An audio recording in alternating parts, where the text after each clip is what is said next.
ಆತ್ಮೀಯ ವೀಕ್ಷಕರೇ, ತಾವೆಲ್ಲರೂ ಒಮ್ಮೆಯಾದ್ರೂ ರೈಲಿನಲ್ಲಿ ಪ್ರಯಾಣಿಸಿದವರೇ ಆಗಿರ್ತೀರಿ.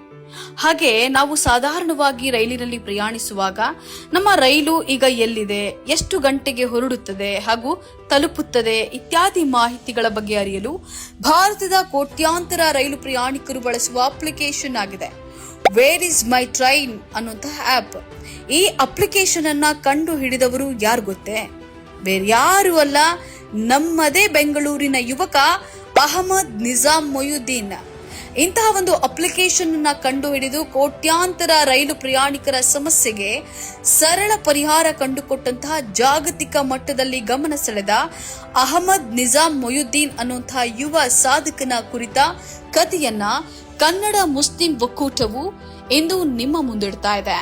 ಇವರು ಅಹಮದ್ ನಿಜಾಮ್ ಮೊಯುದ್ದೀನ್. ಇವರು ಒಬ್ಬ ಸಾಮಾನ್ಯ ಮಧ್ಯಮ ವರ್ಗದ ಹಿನ್ನೆಲೆಯಿಂದ ಬಂದವರು. ಬಾಲ್ಯದಿಂದಲೇ ಕಲಿಕೆಯಲ್ಲಿ ಬಹಳ ಆಸಕ್ತಿಯನ್ನ ಹೊಂದಿದಂತ ನಿಜಾಮ್ ಪರಿಶ್ರಮದಿಂದ ಓದಿ ಸಾಫ್ಟ್ವೇರ್ ಇಂಜಿನಿಯರ್ ಆದ್ರು. ಬಳಿಕ ಅಮೆರಿಕಾದ ಪ್ರಸಿದ್ಧ ಸಂಸ್ಥೆಯಾದಂತಹ ಟಿವೋನಲ್ಲಿ ಉನ್ನತ ಹುದ್ದೆಯಲ್ಲಿದ್ದುಕೊಂಡು ಉತ್ತಮ ವೃತ್ತಿ ಜೀವನವನ್ನು ನಡೆಸ್ತಾ ಇದ್ರು. ಆದರೆ ಕೇವಲ ಸಂಬಳದ ಕೆಲಸಕ್ಕೆ ತೃಪ್ತರಾಗದಂತಹ ನಿಜಾಮ್ ಜನಸಾಮಾನ್ಯರ ಯಾವುದಾದರೂ ಒಂದು ದೊಡ್ಡ ಸಮಸ್ಯೆಗೆ ತಂತ್ರಜ್ಞಾನದ ಮೂಲಕ ಪರಿಹಾರವನ್ನ ನೀಡಬೇಕು ಅಂತ ಹೇಳಿ ಸದಾ ಯೋಚನೆಯನ್ನ ಮಾಡ್ತಾ ಇದ್ರು. ಅಹಮದ್ ನಿಜಾಮ್ ಅವರು ಈ ಆಪ್ ಅನ್ನ ಕಂಡು ಹಿಡಿಯಲು ಒಂದು ಮುಖ್ಯ ಘಟನೆ ಕಾರಣವಾಗಿತ್ತು. 2015ರಲ್ಲಿ ಒಮ್ಮೆ ನಿಜಾಮ್ ಅವರು ರೈಲು ನಿಲ್ದಾಣಕ್ಕೆ ಹೋಗ್ತಾ ಇದ್ದಾಗ ರೈಲು ಬರಲು ಬಹಳ ವಿಳಂಬವಾಗಿತ್ತು. ಆ ಸಮಯದಲ್ಲಿ ರೈಲು ನಿಖರವಾಗಿ ಎಲ್ಲಿದೆ ಮತ್ತು ಯಾವಾಗ ಬರಬಹುದು ಅಂತ ಹೇಳಿ ತಿಳಿಯಲು ಯಾವುದೇ ಸುಲಭ ಮಾರ್ಗವಿರಲಿಲ್ಲ. ಟ್ಯಾಕ್ಸಿಗಳಿಗಾಗಿ ನಾವು ಊಬರ್ ಬಳಸುವಂತೆ ರೈಲಿನ ಲೈವ್ ಲೊಕೇಶನ್ ತಿಳಿಯಲು ಒಂದು ವ್ಯವಸ್ಥೆ ಬೇಕು ಅಂತ ಹೇಳಿ ಅವರಿಗೆ ಅಂದು ಅನಿಸ್ತು.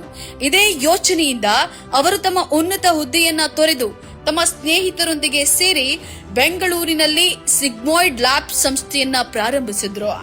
ನಿಜಾಮ್ ಅವರ ಆಲೋಚನೆ ಮತ್ತು ಯೋಜನೆ ಅಂತಿಂತದ್ದಾಗಿರಲಿಲ್ಲ. ರೈಲ್ವೆ ಸ್ಟೇಷನ್ಗಳಲ್ಲಿ ಗಂಟೆಗಟ್ಟಲೆ ಕಾಯುವಂತಹ ಜನರ ಕಷ್ಟವನ್ನ ಮನಗಂಡಂತ ಅವರು ವೇರ್ ಇಸ್ ಮೈ ಟ್ರೈನ್ ಅನ್ನುವಂತಹ ಆಪ್ ಅನ್ನು ಸೃಷ್ಟಿಸಿದ್ರು. ಇಂಟರ್ನೆಟ್ ಅಥವಾ GPS ಇಲ್ಲದಿದ್ರೂ ಕೂಡ ಸೆಲ್ ಟವರ್ ಟ್ರಯಾಂಗುಲೇಷನ್ ತಂತ್ರಜ್ಞಾನವನ್ನ ಬಳಸಿ ರೈಲಿನ ಲೈವ್ ಲೊಕೇಶನ್ ತೋರಿಸುವಂತ ಇವರ ಆವಿಷ್ಕಾರವನ್ನ ಕಂಡು ತಾಂತ್ರಿಕ ಲೋಕವೇ ಶಹಬಾಸ್ ಗಿರಿಯನ್ನ ನೀಡಿತು. ಯಾವುದೇ ಜಾಹೀರಾತು ಇಲ್ಲದೆ ಈ ಆಪ್ ಕೋಟ್ಯಾಂತರ ಜನರ ಮೊಬೈಲ್ ತಲುಪಿತು. ನಿಜಾಮ್ ಅವರ ಈ ಅದ್ಭುತ ಸಾಧನೆ ಮತ್ತು ತಾಂತ್ರಿಕ ನೈಪುಣ್ಯತೆಯನ್ನ ಗಮನಿಸಿದ ಜಾಗತಿಕ ದೈತ್ಯ ಸಂಸ್ಥೆ ಗೂಗಲ್ 2018ರಲ್ಲಿ ಇವರ ಸಂಸ್ಥೆಯನ್ನ ಸುಮಾರು 280ರಿಂದ 300 ಕೋಟಿ ರೂಪಾಯಿ ನೀಡಿ ಖರೀದಿಸಿತು. ಒಬ್ಬ ಸಾಮಾನ್ಯ ಹಿನ್ನೆಲೆಯ ಯುವಕ ಕೇವಲ ತನ್ನ ಬುದ್ಧಿವಂತಿಕೆ ಮತ್ತು ಪರಿಶ್ರಮದಿಂದ ಇಷ್ಟು ದೊಡ್ಡ ಸಾಧನೆ ಮಾಡಿದ್ದು ಎಲ್ಲರಿಗೂ ಮಾದರಿಯಾಯಿತು. ಇಂದು ಈ ಆಪ್ ಭಾರತೀಯ ರೈಲು ಪ್ರಯಾಣಿಕರ ಅವಿಭಾಜ್ಯ ಅಂಗವಾಗಿದೆ.